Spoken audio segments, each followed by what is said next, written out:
Hello, welcome to Design for Recovery, a global platform where design meets dignity and spaces become partner in healing. I am your host, Lowo Adeyemi, healthcare architect and a global advocate for environments that do not just heal but support human experience at its most vulnerable state. Today's episode is both pressing and profoundly personal. We will dive into the realm of trauma informed design within the healthcare setting, exploring how to cultivate safe, nurturing, and non triggering environment for individuals with history of trauma. Let's begin. Trauma is not merely an emotional scar, it resides within the body, in memory, and importantly, in the nervous system. Whether an individual has endured abuse, violence, warfare, systemic racism, or medical trauma, their body retains these experiences. Frequently, conventional healthcare environment can inadvertently reactivate these memories through various environmental stimuli. Harsh lightings, cacophonic alarms, frigid environment rooms, or lack of personal space. According to the Substance Abuse and Mental Health Services Administration, trauma informed care must adhere to six fundamental principles: safety, trustworthiness and transparency, peer support, collaboration and mutuality, empowerment, voice and choice, cultural, historical, and gender awareness. When transposed into design, this principle profoundly form a conception of space, not just as a vessel for care, but as an active participant in the process of healing. So, what is trauma informed design? This represents a nuanced approach to the configuration of physical spaces aiming to mitigate re traumatization, alleviate stress, and foster psychological safety. It transcends mere aesthetics. It encompasses the emotional resonance of a space, the degree of autonomy it affords its occupants, and the extent to which it honors their dignity and agency. A trauma-informed environment may provide a variety of seating arrangements in a waiting area, allowing individuals to position themselves with their back against the wall. It can also incorporate soft texture, natural illumination, and acoustic management to mitigate sensory overload. This environment clearly delineates to alleviate the feeling of entrapment. This environment can also integrate biophilic elements to foster grounding and tranquility. At its very core, trauma-informed design emphasizes the perception of safety, not solely physical safety, but also emotional and psychological well-being. Let us consider a few environmental triggers to avoid because trauma survivors frequently exhibit hypervigilance, perpetually scanning their environment for potential threats or reminder of past trauma. In healthcare environments, this heightened state of awareness can render even the most well-intentioned design choices as potential triggers. The following are the several prevailing examples: intense overhead illumination or flickering fluorescent lights. This may invoke memories of interrogation setting or emergency situations. Revibrating corridors and intrusive intercom announcement. This also can exacerbate anxiety and contribute to auditory overstimulation. Unmarked staff only entry or obstructed sideline may also involve sensation of confinement or disorientation. While cold, sterile materials can elicit memories of institutional trauma, particularly for individuals with history of incarceration or abuse. So, design must proactively anticipate these vulnerabilities and supplant them with features that foster tranquility, orientation, and dignity. Now, let's dive into potential solutions. Following are the pivotal trauma-informed design strategies that are meticulously categorized into four distinct segments. The first segment is sensory soothing.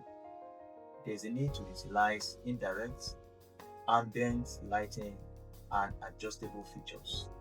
Also, we need to incorporate sound dampening materials to mitigate noise level.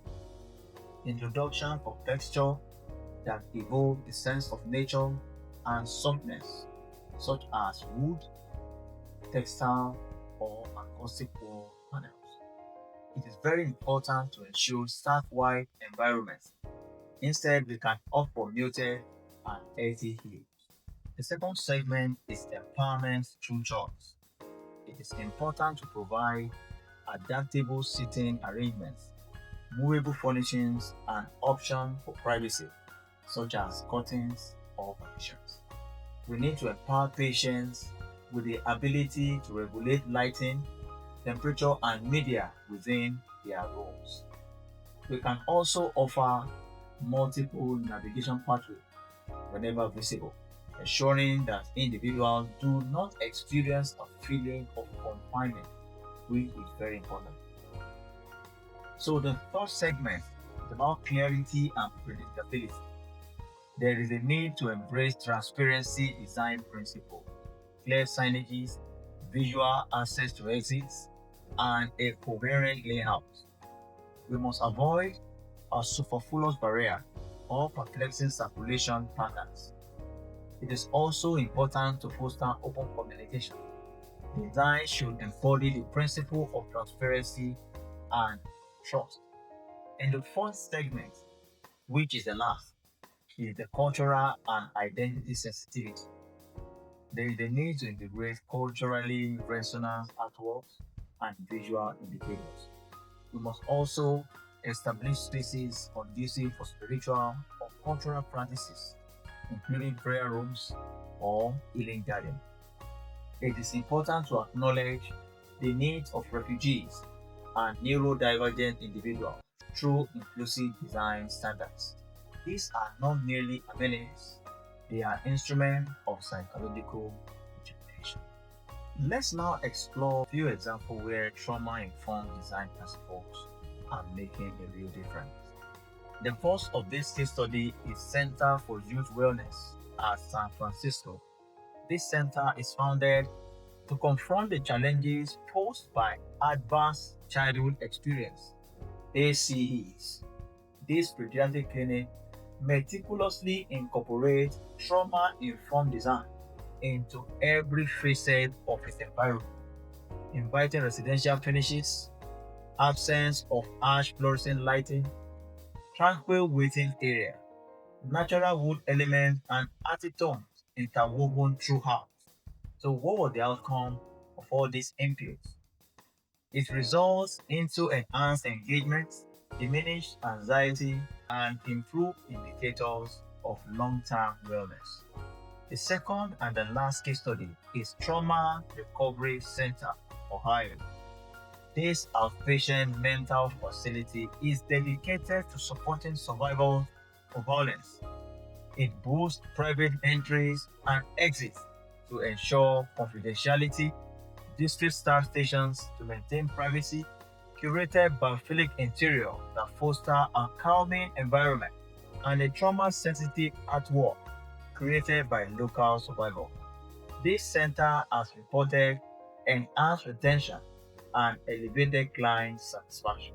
Let's not overlook the fact that staff too bear the burden of trauma, burnout, compassion fatigue, and secondary trauma are pervasive reality within the healthcare sector. Trauma-informed design should also encompass providing respite spaces that features natural vista or sensory intermissions, ensuring that staff circulation routes are distinct from high-stress patient pathways, and fostering collaborative support rooms where vulnerability is embraced. Because when caregivers experience a sense of safety, support, and emotional equilibrium, the quality of care markedly improves, especially for populations affected by trauma. As I draw the curtain on this episode today, the inquiry is not whether the individual carried trauma into healthcare environment. The pertinent question is, will the environment they encounter facilitate or hinder their journey towards healing? Design transcends just visual appeal. It is profoundly visceral. It resonates within the nervous system. It also communicates through texture, sound, lighting, and spatial arrangement. Consequently, it has the capacity to either re-traumatize or rehabilitate. Trauma-informed design is not a fleeting trend, it is a moral imperative. This is particularly crucial in settings where trust, safety, and dignity are frequently in scarce supply. I want to thank you for joining me today. If this episode resonates with you, I encourage you to share with your network, leave a review, or reach out. I will be delighted to hear from you how trauma-informed principles are influencing your work. And until next time, stay human, stay intentional, and remember, we are not just designing buildings, we are designing experiences of safety and care. I am Lowo Adeyemi. Bye.